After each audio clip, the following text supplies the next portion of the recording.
An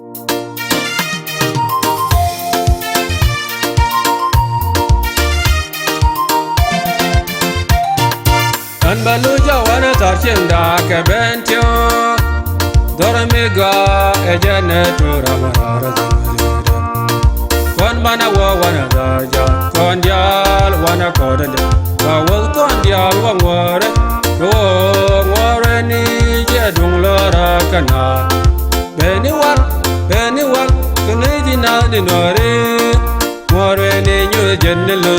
jennilu nara Nus garam dit kanori Kan bawa wane jeng mama Kan bawa wane wey papa Kan bawa wane dormado Aba job, aba nyo Aba mual kayal pingalul de Aba nyo wane jeng kanore Balunyo batengela Balunyo wadoni ko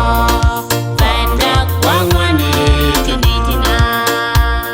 Balunyo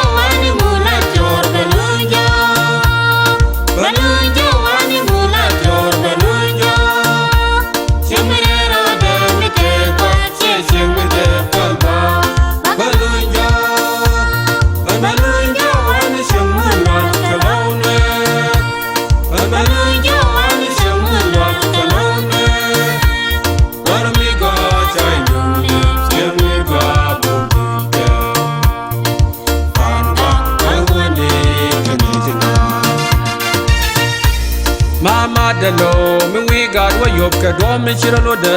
chade mi ga kin man gada ngine gad ka do mi ga ko bi ga ina jeng ni ya chang kel mi wi ado ban chara riet kel ni wal ka me chala da gwa do ni kolo chala cho cheng mi ya kwen na gwa de ra jala wo ke o e mi gwa de mi ko ka la da riete ti kan lwe ne kon lo ke o bana jeng te wal ben parwe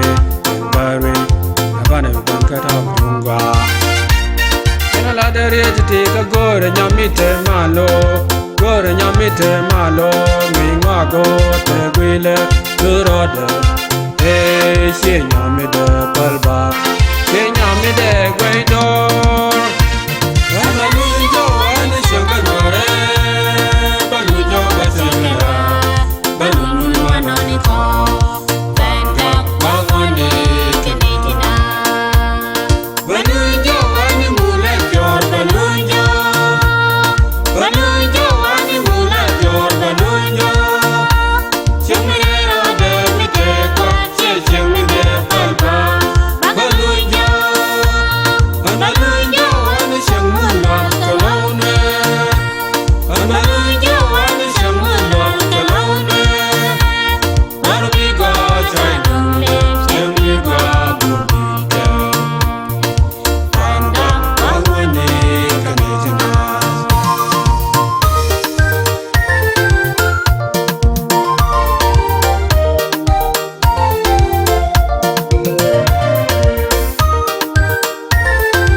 Wane chang panga